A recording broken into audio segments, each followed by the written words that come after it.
Hi, this is Ravi. రిషికొండపై మరో గుండెపోటు బయటకు వచ్చింది.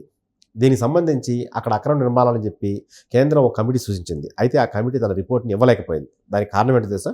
దాని వెనకాల పెద్ద కథ ఉంది. ఎందుకు ఆ కథ ఏంటి, అసలు ఏం జరిగింది? ఇదే అంశంపై మనతో మాట్లాడేందుకు సీనియర్ జర్నలిస్ట్ సిఎస్ రావు గారు ఉన్నారు. ఆయన అడిగి మరిన్ని వివరాలు తెలుసుకుందాం. సార్ నమస్తే. నమస్తే రవి. సార్, ఈ రిషికొండ అక్రమ కట్టడాలకు సంబంధించి హైకోర్టు సూచనతో కేంద్రం ఒక కమిటీ వేసింది. అయితే ఆ కమిటీ రిపోర్ట్ని ఆ కమిటీ ఇంకా హైకోర్టు సబ్మిట్ చేయలేదు. దానికి వెనకాల ఒక కొత్త కారణం బయటకు వచ్చింది. ఇంతగా కారణం ఏంటి, అసలు ఏం జరిగింది సార్?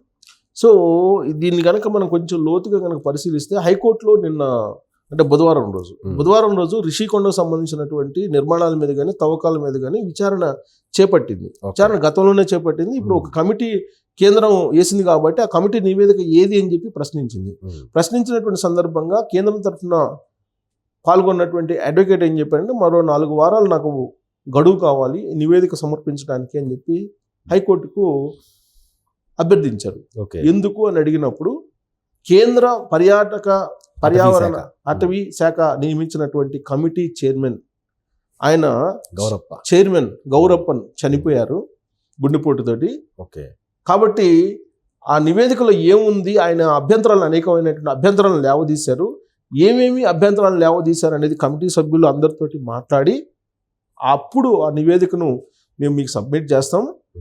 ఆ నివేదికను తయారు చేసిన తర్వాత సంతకం పెట్టేటువంటి సమయంలో సంతకం పెట్టాల్సినటువంటి ఆ డేస్లో ఆయన చనిపోయాడు గుండెపోటుతోటి అని చెప్పి ఆయన హైకోర్టుకి విన్నవించాడు.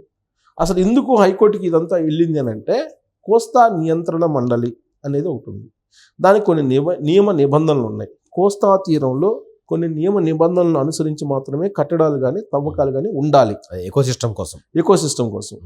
సో దాన్ని ధిక్కరిస్తూ రిషికొండలో తవ్వకాలు జరగడం కానీ నిర్మాణాలు జరగడం కానీ ఉన్నాయని చెప్పి ఒక పిల్లు వేయటం జరిగింది. ప్రజా ప్రయోజనాల వాయిద్యం వేయడం జరిగింది హైకోర్టులో. ఎవరు వేశారు ఇది? జనసేనకు సంబంధించినటువంటి నాయకుడు మూర్తి అనే అతను, తెలుగుదేశం పార్టీకి సంబంధించినటువంటి వెలగపూడి రామకృష్ణ ఎమ్మెల్యే ఆయన వేశారు. వేస్తే దాని మీద విచారణ చేస్తుంది హైకోర్టు. విచారణ చేస్తే ప్రాథమికంగా మొత్తం విచారణ ముగిసిన తర్వాత దీంట్లో ఉల్లంఘనలు జరిగాయని చెప్పి భావించి కేంద్రాన్ని కూడా పార్టీ చేసింది. ఎందుకంటే ఈ కోస్తా నియంత్రణ మండలి అనుమతులు కానీ లేదంటే ఈ పర్యావరణకు సంబంధించిన అనుమతులు కానీ ఇవన్నీ కూడా కేంద్రం చూస్తుంది. కాబట్టి కేంద్రాన్ని కూడా ఒక పార్టీ చేసి కేంద్రానికి కూడా నోటీసులు ఇస్తే కేంద్రం కూడా ఈ హైకోర్టు వాయిద్యంలో పార్టిసిపేట్ చేయడానికి వచ్చింది.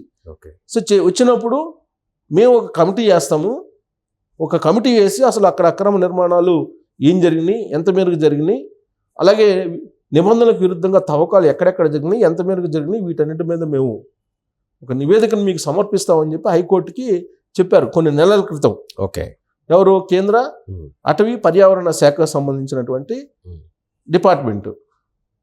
అందులో భాగంగా ఒక కమిటీని నియమించండి, ఆ కమిటీలో నివేదిక తీసుకురాని చెప్పి హైకోర్టు కూడా ఆదేశించింది. ఆ మేరకు కమిటీని ఏర్పాటు చేసింది కేంద్రం.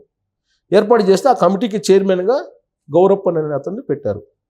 పెట్టి దాని మీద తవ్వకాలు కానీ నిర్మాణాల మీద కానీ ఆల్మోస్ట్ నివేదిక బయటకు వచ్చింది. రీసెంట్గా నేను చేసినట్టు ఒక ఇంటర్వ్యూలో రిటైర్డ్ ఐఏఎస్ కూడా చెప్పారు.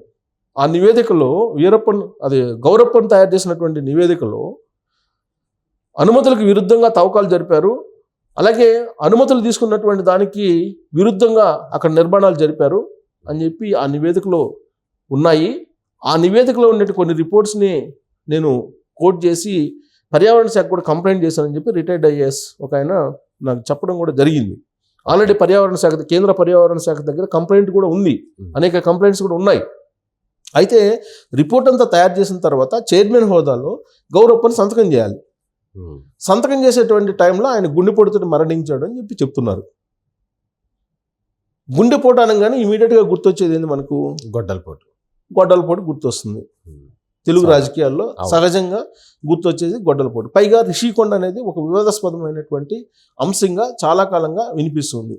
ఆ రిషికొండ తవ్వకాలు కానీ ఆ రిషికొండకు సంబంధించిన అంశం అక్కడ నిర్మాణాలు కానీ ఇవన్నీ కూడా చాలా గోప్యంగా జరిగాయి.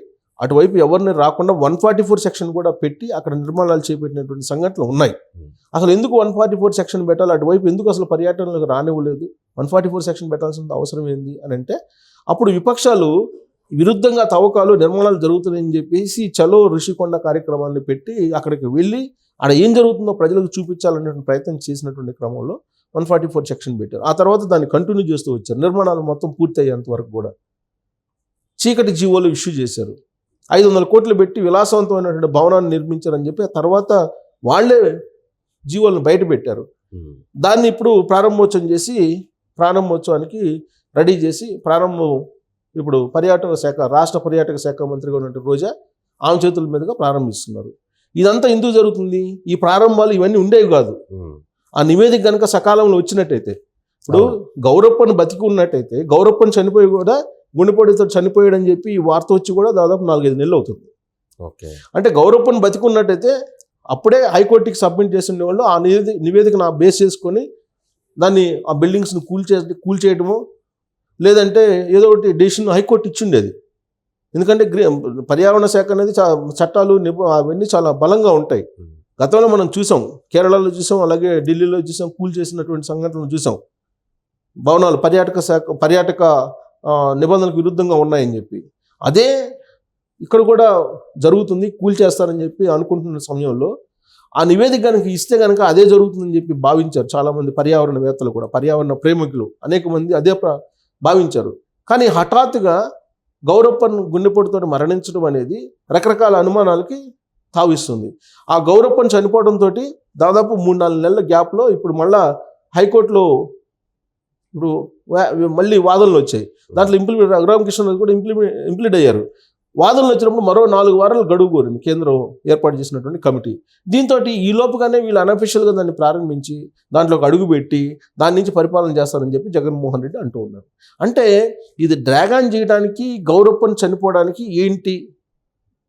ఇప్పుడు గౌరప్పన్ బతికున్నట్టయితే కనుక ఇమీడియట్గా హైకోర్టులో దానికి సంబంధించినటువంటి కమిటీ రిపోర్ట్ వచ్చిండేది. ఆ తర్వాత హైకోర్టు డెసిషన్ తీసుకునేది.